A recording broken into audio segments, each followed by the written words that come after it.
6.3 से question number 1 करेंगे। Find the value of the unknown x in the following diagrams. In diagrams के अंदर ये जो x है ये अननोन है आपको और इसकी वैल्यू आपको निकालनी है। तो ये जो एक्सरसाइज है 6.3 ये पूरी बेस्ड है आपकी angle sum property of a triangle पे। यानी angle sum property of triangle कहती है कि किसी भी ट्राइंगल के चाहे कितना भी छोटा हो कितना भी बड़ा हो कैसा भी ट्राइंगल हो उसके जो तीनों एंगल्स होते हैं ना वो तीनों एंगल मिलकर 180 डिग्री के होते हैं। यानी sum of angles of a triangle is equal to 180 degree. इसी प्रॉपर्टी का हम यूज करके हर फिगर के अंदर जो x अननोन है उसे निकालेंगे। तो फिगर 1 पे ध्यान दीजिए। यहां पे ट्राइंगल में एंगल्स हैं A B C. A x है, b 50 है और c 60 डिग्री है। अब क्योंकि हमें पता है कि sum of angles of a triangle is equal to 180 degree, तो इस ट्राइंगल के तीनों एंगल्स को लेफ्ट साइड में रख के इज इक्वल टू 180 हम कर देंगे। इक्वेशन बन जाएगी और x की वैल्यू आ जाएगी। क्वेश्चन करने से पहले हर बार हर क्वेश्चन के अंदर ऊपर आपको ये प्रॉपर्टी लिखनी है, sum of angles of a triangle is equal to 180 degree. चलिए क्वेश्चन 1 फिगर 1 से स्टार्ट करते हैं। तो अगर ट्राइंगल में आपको नाम दे रखा है तो पहली लाइन में आप उनके नाम लिखना। तो angle A plus angle B plus angle C ये तीनों मिलके बराबर होंगे 180 डिग्री के। अब एंगल ए की वैल्यू यहाँ पे x है और एंगल बी की वैल्यू यहाँ पे 50 डिग्री है और एंगल सी की वैल्यू यहाँ पे 60 डिग्री है। ये तीनों मिलके 180 डिग्री के होंगे। अब x तो वेरिएबल है, ये अकेला रह गया। नंबर को जोड़ लेते हैं। 50 और 60 हो गया है 110 degree is equal to 180 degree. अब सिंपल सी इक्वेशन बन रही है, x की वैल्यू हमें निकालनी है तो x अकेला रह जाएगा और दूसरी तरफ 180 डिग्री के पास ये प्लस का 110 चला जाएगा तो इधर जाके ये 110 माइनस हो जाएगा। तो बस यहां से x की वैल्यू आ जाएगी। 180 में से 110 माइनस करेंगे तो वैल्यू आएगी 70 डिग्री। तो इस फिगर में x की वैल्यू होगी 70 डिग्री। इस तरह से आपको ये सारे क्वेश्चंस करने हैं। चलिए फिगर 2 पे ध्यान दीजिए। फिगर 2 के अंदर एंगल है PQR। P की जो वैल्यू है वो दे नहीं रखी है लेकिन निशान दे रखा है। ये निशान जब भी होता है ये 90 डिग्री का होता है तो इसकी वैल्यू 90 डिग्री है। Q की वैल्यू 30 डिग्री है और R की वैल्यू x है जो हमें फाइंड करनी है। तो सबसे पहले तो ऊपर प्रॉपर्टी ही लिखना, इस sum of angles of a triangle is 180 degree. अब यहां पे एंगल्स का नाम हम पहली लाइन में लिखेंगे, angle P plus angle Q plus angle R तीनों मिलके 180 डिग्री के होंगे। P की वैल्यू 90 डिग्री ली जाएगी, Q की वैल्यू 30 डिग्री दी हुई है और R की वैल्यू यहाँ पे x है, यही हमें फाइंड करनी है। ये तीनों मिलके 180 डिग्री हो जाएंगे। नंबर को प्लस कर रहे हैं लेफ्ट साइड में तो 90 और 30 हो जाएगा 120 degree plus x is equal to 180 degree. x की वैल्यू निकालनी है, x अकेला छोड़ देंगे। यहां 180 डिग्री के पास ये 120 इधर चला जाएगा तो माइनस हो जाएगा। तो x की वैल्यू आ जाएगी 180 में से 120 माइनस करेंगे तो ये 60 डिग्री आ जाएगा। सेकंड क्वेश्चन हुआ। इसके बाद फिगर 3 पे ध्यान दीजिए। फिगर 3 के अंदर जो ट्राइंगल है उसका नाम है XYZ। x की वैल्यू 30 डिग्री, y की वैल्यू 110 डिग्री और z की वैल्यू x है जो हमें फाइंड करनी है। तो सबसे पहले तो ऊपर प्रॉपर्टी लिखेंगे, sum of angles of a triangle is equal to 180 degree. Figure 3 की बात चल रही है। 3 के अंदर 3 एंगल्स हैं, angle x plus angle y plus angle z, ये तीनों मिलके 180 डिग्री के हो जाएंगे। x की वैल्यू है 30 डिग्री, y की वैल्यू है 110 डिग्री और z की वैल्यू यहाँ पे x है जो हमें निकालनी है। ये तीनों मिलके 180 डिग्री के होंगे।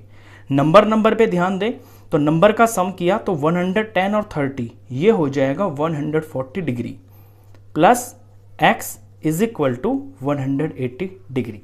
x की वैल्यू निकालनी है, x को अकेला छोड़ देंगे।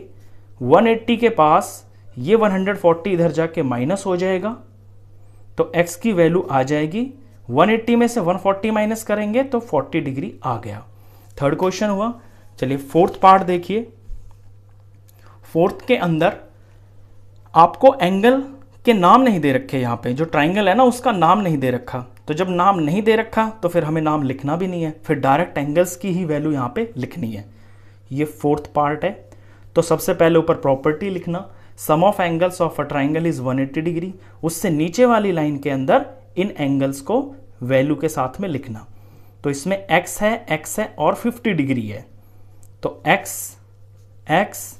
प्लस 50 डिग्री, ये तीनों एंगल्स मिलके 180 डिग्री के होंगे। x और x हो गए हैं 2x, क्योंकि 2 है ना तो 2x हो गए, plus 50 degree is equal to ये तीनों मिलके 180 डिग्री के हो गए। अब यहां पे इक्वेशन का रूल होता है कि पहले जो नंबर प्लस माइनस का होता है उसे मूव करते हैं और फिर मल्टीप्लाई डिवाइड का नंबर आता है। तो 2x एज इट इज रहेगा और यहां 180 डिग्री में ये पहले प्लस वाला 50 इधर चला जाएगा तो माइनस हो जाएगा। तो 2x की वैल्यू आ जाएगी नेक्स्ट स्टेप में, 180 में से 50 माइनस करेंगे तो ये आएगा 130 डिग्री आ जाएगा। अब 2x 130 के बराबर है, तो अकेला x कितना होगा, x के पास ये जो 2 यहां पे मल्टीप्लाई में है ये दूसरी तरफ जाके 130 के डिवाइड में लग जाएगा। इक्वेशन का रूल होता है मल्टीप्लाई की चीज दूसरी तरफ जाके डिवाइड में हो जाती है। 130 को 2 से डिवाइड कर लेंगे तो ये वैल्यू 65 डिग्री आएगी। ये इसका आंसर हुआ। चलिए फिफ्थ पार्ट देखिए। फिफ्थ के अंदर भी आपको ट्राइंगल का कोई नाम नहीं दे रखा है, यानी कि एंगल्स के आपको नाम नहीं दे रखे हैं, डायरेक्ट वैल्यू ही दे रखी है। तो ये फिफ्थ पार्ट है, तो हम डायरेक्ट एंगल्स की वैल्यू ही लिखेंगे और तीनों एंगल्स जो हैं x डिग्री के हैं। तो x प्लस x, ये तीनों एंगल इनका सम होगा 180 डिग्री के बराबर। अब 3x है तो 3x को हम 3x लिखेंगे, जुड़ गए, कॉफिशिएंट जुड़ जाते हैं इनके, तो ये 3x हो गए। 3x इज इक्वल टू हो गया है 180 डिग्री। अब ये तो बहुत ही आसान इक्वेशन बन गई, यहां पे तो कोई प्लस माइनस का नंबर भी नहीं है, बस ये जो x के पास में 3 मल्टीप्लाई में है तो x अकेला छोड़ देंगे, 180 डिग्री के पास ये 3 यहां पे जाके डिवाइड में हो जाएगा। तो x की वैल्यू हो जाएगी 180 को 3 से डिवाइड कर लेना, ये वैल्यू 60 डिग्री आएगी। तो यहां पे ये जो तीनों x है ना, तीनों एंगल्स हैं, ये 60, 60 और 60 डिग्री के हैं। चलिए लास्ट फिगर देखिए। लास्ट फिगर के अंदर भी ट्राइंगल का नाम नहीं दे रखा, यानी कि एंगल्स के नाम नहीं दे रखे हैं, डायरेक्ट वैल्यू ही दे रखी है। ये x का है, ये 2x डिग्री का है और यहां ये जो निशान है ये 90 डिग्री का निशान होता है, यानी ये वैल्यू 90 डिग्री है एंगल की। तो पहले तो प्रॉपर्टी लिखेंगे ऊपर, sum of angles of a triangle is 180 degree. ये 6th पार्ट कर रहे हैं हम। तो एंगल्स, एक x है इसके अंदर, एक इसमें 2x है और एक की ये वैल्यू है 90 डिग्री, ये तीनों मिलके 180 डिग्री के होंगे। 2x और x, तो 2 और 1 ये हो गया है 3x और प्लस 90, ये इक्वेशन बन गई इज इक्वल टू 180 डिग्री। अब प्लस की चीज पहले मूव होगी तो 3x अपनी जगह एज इट इज रहेगा और 180 डिग्री में ये 90 इधर जाकर माइनस हो जाएगा। तो 3x की वैल्यू आ जाएगी, 180 में से 90 माइनस करेंगे तो 90 डिग्री आ जाएगा। अब 3x 90 डिग्री के बराबर है, हमें x की वैल्यू निकालनी है। तो x की वैल्यू हो जाएगी 90 डिग्री और 3 यहाँ मल्टीप्लाई में है ना वेरिएबल के पास, तो इधर जाके ये डिवाइड में हो जाएगा। तो 90 को 3 से डिवाइड करेंगे तो ये वैल्यू आ जाएगी 30 डिग्री। अब x की वैल्यू 30 डिग्री आई है। क्वेश्चन में हमसे सिर्फ x की ही वैल्यू पूछी है, लेकिन अगर कभी क्वेश्चन के अंदर आपसे एंगल की वैल्यू पूछ ले तो यहां पे ये जो एंगल है ना x, इसकी तो वैल्यू होगी 30 डिग्री, लेकिन ये जो 2x है ना, इस 2x की वैल्यू हो जाएगी 2 मल्टीप्लाई 30 डिग्री, क्योंकि x की वैल्यू 30 है तो 30 को 2 से मल्टीप्लाई करेंगे तो ये 60 डिग्री का आएगा अगर आपसे एंगल की वैल्यू पूछी जाए। लेकिन यहां आपसे सिर्फ x ही पूछा है, वो 30 डिग्री का है। क्वेश्चन खत्म। तो इस वीडियो में बस इतना ही। नेक्स्ट क्वेश्चंस के लिए मिलते हैं फिर नेक्स्ट वीडियो में।